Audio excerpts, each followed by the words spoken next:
Ladies and gentlemen, we interrupt our program of dance music to bring you a special bulletin from the Intercontinental Radio News. At 20 minutes before 8 Central Time, Professor Farrell of the Mount Jennings Observatory, Chicago, Illinois, reports observing several explosions of incandescent gas occurring at regular intervals on the planet Mars. The spectroscope indicates the gas to be hydrogen and moving toward the Earth with enormous velocity. Professor Pearson of the observatory at Princeton confirms Farrell's observation and describes the phenomenon as, quote, like a jet of blue flame shot from a gun, unquote. We now return you to the music of Ramon Raquello, playing for you in the Meridian Room of the Park Plaza Hotel, situated in downtown New York.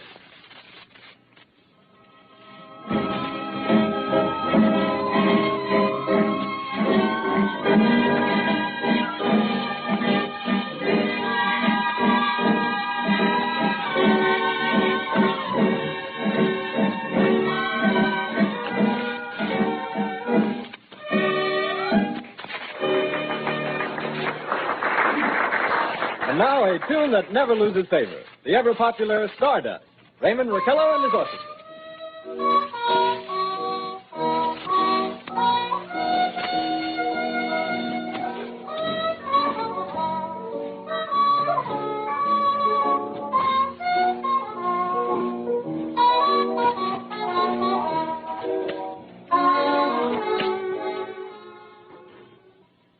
Ladies and gentlemen, following on the news given in our bulletin a moment ago, the Government Meteorological Bureau has requested the large observatories of the country to keep an astronomical watch on any further disturbances occurring on the planet Mars. Due to the unusual nature of this occurrence, we have arranged an interview with the noted astronomer, Professor Pearson, who will give us his views on this event. In a few moments, we will take you to the Princeton Observatory at Princeton, New Jersey. We return you until then to the music of Ramon Raquello and his orchestra.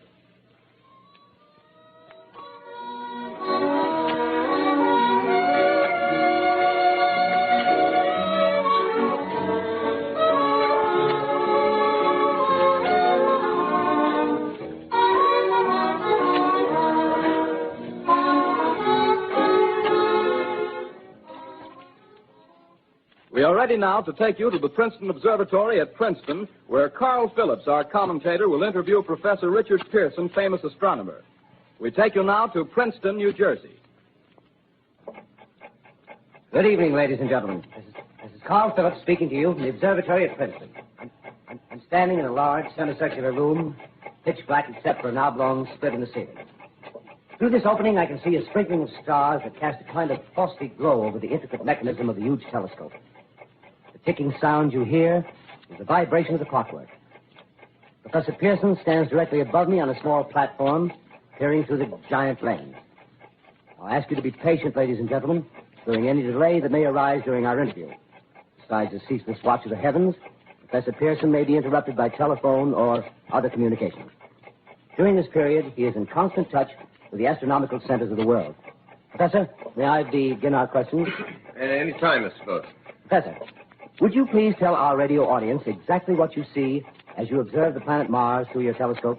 Nothing unusual at the moment, Mr. Phillips. A red disk swimming in a blue sea. Transverse stripes across the disk. Quite distinct now because Mars happens to be at the point nearest the Earth, in opposition, as we call it. In your opinion, what do these transverse stripes signify, Professor Pearson? Not canals, I can assure you, Mr. Phillips. Although that's the popular conjecture of those who imagine Mars to be inhabited. From a scientific viewpoint, the stripes are merely the result of atmospheric conditions peculiar to the planet. Then you're quite convinced, as a scientist, that living intelligence as we know it does not exist on Mars? I'd say the chances against it are 1,000 to 1. And yet, how do you account for these gas eruptions occurring on the surface of the planet at regular intervals? Phillips, I cannot account for it. By the way, Professor, for the benefit of our listeners, how far is Mars from the Earth? Approximately 40 million miles. Well, that seems a safe enough distance. Just a moment, ladies and gentlemen. Someone has just handed Professor Pearson a message. While he reads it, let me remind you that we are speaking to you from the observatory in Princeton, New Jersey, where we are interviewing the world-famous astronomer, Professor Pearson. One moment, please. Professor Pearson has passed me a message which he has just received. Professor, may I read the message to the listening audience? Certainly, Mr. Phillips. Ladies and gentlemen, I shall read you a wire addressed to Professor Pearson from Dr. Gray of the Natural History Museum, New York. Quote, 9:15 p.m. Eastern Standard Time. seismograph registered shock of almost earthquake intensity occurring within a radius of 20 miles of Princeton. Please investigate. Signed, Lloyd Gray, Chief of Astronomical Division. Unquote. Professor Pearson, could this occurrence possibly have something to do with the disturbances observed on the planet Mars? Hardly, Mr. Phillips. This is probably a meteorite of unusual size, and its arrival at this particular time is merely a coincidence. However, we shall conduct a search as soon as daylight permits. Thank you, Professor. Ladies and gentlemen, for the past 10 minutes, we've been speaking to you from the Observatory of Princeton, bringing you a special interview with Professor Pearson, noted astronomer. This is Carl Phillips speaking. We are returning you now to our New York studio.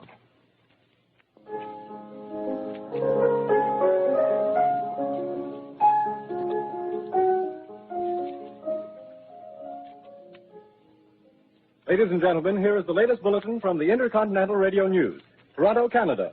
Professor Morse of Macmillan University reports observing a total of 3 explosions on the planet Mars between the hours of 7:45 p.m. and 9:20 p.m. Eastern Standard Time. This confirms earlier reports received from American observatories. Now, nearer home, comes a special bulletin from Trenton, New Jersey. It is reported that at 8:50 p.m., a huge flaming object, believed to be a meteorite, fell on a farm in the neighborhood of Grover's Mill, New Jersey, 22 miles from Trenton. The flash in the sky was visible within a radius of several hundred miles, and the noise of the impact was heard as far north as Elizabeth. We have dispatched a special mobile unit to the scene, and we'll have our commentator, Carl Phillips, give you a word picture of the scene as soon as he can reach there from Princeton. In the meantime, we take you to the Hotel Martinet in Brooklyn, where Bobby Millett and his orchestra are offering a program of dance music.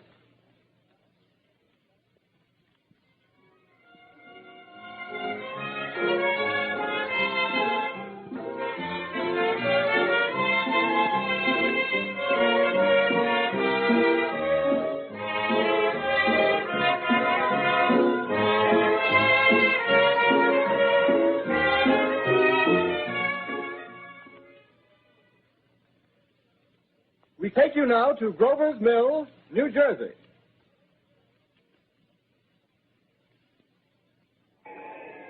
Ladies and gentlemen, this is Carl Phillips again, out at the Wilmot Farm, Grover's Mill, New Jersey. Professor Pearson and myself made the 11 miles from Princeton in 10 minutes. Well, I hardly know where to begin. To paint for you a word picture of a strange scene before my eyes, like something out of a modern Arabian Nights. Well, I just got here. I hadn't had a chance to look around yet. I guess that's it. Yes, I guess that's the thing directly in front of me. Half buried in a vast pit. Must have struck with terrific force. The ground is covered with splinters of a tree. It must have struck on its way down. But I can see the object itself doesn't look very much like a meteor. At least not the meteors I've seen. It looks more like a huge cylinder. Has a diameter of, what would you say, Professor Pearson? What's that? What would you say, what's the diameter of this? About 30 yards. About 30 yards. The metal on the sheath is, well, I've never seen anything like it. The color is sort of yellowish white. There's curious spectators now are pressing close to the object in spite of the efforts of the police to keep them back. Getting in front of my line of vision. Would you mind standing one side, please? While the police are pushing the crowd back. Here's Mr. Wilmot, owner of the farm here. He may have some interesting facts to add. Mr. Wilmot, would you please tell the radio audience as much as you remember of this rather unusual visitor that dropped in your backyard? Step closer, please. Ladies and gentlemen, this is Mr. Wilmot. Well, I was listening to the radio. Closer and louder, please. Pardon me? Louder, please, closer. Yes. I was listening to the radio and kind of drowsing. That professor fellow was talking about Mars, so I was half chosen and half... Yes, Mr. Wilmot, and then what happened? Well, as I was saying, I was listening to the radio, kind of halfway. Yes, Mr. Wilmot, and then you saw something. Well, not first off. I heard something. And what did you hear? A hissing sound like this. Kind of like a 4th of July rocket. Yes, then what? I turned my head out the window and would have sworn I was asleep and dreaming. Yes? I seen a kind of greenish streak and then zingo. Something smacked the ground, knocked me clear out of my chair. Well, were you frightened, Mr. Wilmot? Well, I ain't quite sure. I reckon I was kind of riled. Well, thank you, Mr. Wilmot. Thank you very much. Yeah, you want me to tell No, that's quite all right. That's plenty. Ladies and gentlemen, you've just heard Mr. Wilmot, owner of the farm where this thing has fallen. I wish I could convey the atmosphere, the background of this fantastic scene. Hundreds of cars are parked in the field in back of us, and the police are trying to rope off the roadway leading into the farm, but it's no use. They're breaking right through. The car's headlights throw an enormous spotlight on the pit where the object's half buried. Now, some of the more daring souls now are venturing near the edge. Their silhouettes stand out against the metal sheen. One man wants to touch the thing. He's having an argument with the policeman. Now, the policeman wins. Now, ladies and gentlemen, there's something I haven't mentioned in all this excitement, but it's becoming more distinct. Perhaps you've caught it already on your radio. Listen, please. Do you hear it? It's a curious humming sound that seems to come from inside the object. I'll move the microphone nearer. Here. Now, we're not more than 25 feet away. Can you hear it now? Professor Pearson? Yes, of course. Can you tell us the meaning of that scraping noise inside the thing? Possibly the unequal cooling of its surface. I say, do you still think it's a meteor, Professor? I don't know what to think. The metal casing is definitely extraterrestrial. Not found on this Earth. Friction with the Earth's atmosphere usually tears holes in a meteorite. This thing is smooth, and you can see it's cylindrical just a minute. shape. Something's happening. Ladies and gentlemen, this is terrific. This end of the thing is beginning to flake off. The top is beginning to rotate like a screw, and the thing must be hollow. He's moving. Keep back there. Keep back there. Keep those men back. Keep back there. Keep those idiots back. He's off. The top blew. Look out there. Stand back. Ladies and gentlemen, this is the most terrifying thing I've ever witnessed. Wait a minute. Someone's calling someone or something. I can see turning out of that black hole two luminous discs. The eyes, it might be a face, might be almost Good heavens. Something wriggling out of the shadow like a gray snake. Now it's another one and another one and another one. They look like tentacles to me. Oh, yeah, I can see the thing's body now. It's large as a bear. It glistens like wet leather, but that face, ladies and gentlemen, it's indescribable. I can hardly force myself to keep looking at it. It's so awful. The eyes are black and they gleam like a serpent. The mouth is kind of V-shaped with saliva dripping from its rimless lips. It seems to quiver and pulsate, and the monster or whatever it is can hardly move. It seems weighed down by possibly gravity or something. The thing's rising up now, and the crowd falls back. It seems plenty. The most extraordinary experience, ladies and gentlemen. I can't find words. Well, I'll pull this microphone with me as I talk. I'll have to stop the description so I can take a new position. Hold on, will you please? I'll be right back in a minute.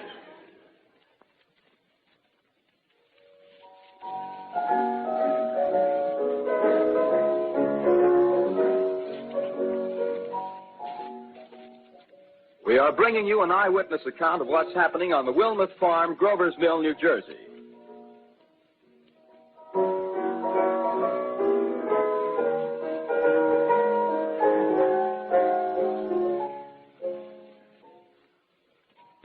We now return you to Carl Phillips at Grover's Mill. Ladies and gentlemen, here I am, back of a stone wall that adjoins Mr. Wilmot's garden. From here, I get a sweep of the whole scene. I'll give you every detail as long as I can talk and as long as I can see. More state police have arrived. They're drawing up a cordon in front of the pit. About 30 of them. No need to push the crowd back now. They're willing to keep their distance. The captain's conferring with someone. Can't quite see who. Oh, yes, I believe it's Professor Pearson. Yes, it is. Now they've parted, and the professor moves around one side, studying the object while the captain and two policemen advance with something in their hands. I can see it now. It's a white handkerchief tied to a pole. Flag of truce.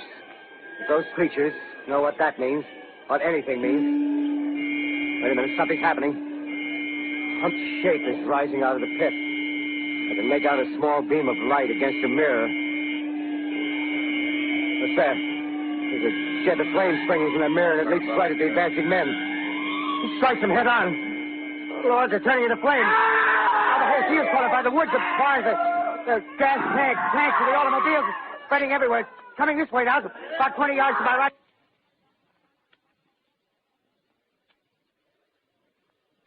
Ladies and gentlemen, due to circumstances beyond our control, we are unable to continue the broadcast from Grover's Mill. Evidently, there's some difficulty with our field transmission. However, we will return to that point at the earliest opportunity. In the meantime, we have a late bulletin from San Diego, California. Professor Indelkoffer, speaking at a dinner of the California Astronomical Society, expressed the opinion that the explosions on Mars are undoubtedly nothing more than severe volcanic disturbances on the surface of the planet. We continue now with our piano interlude.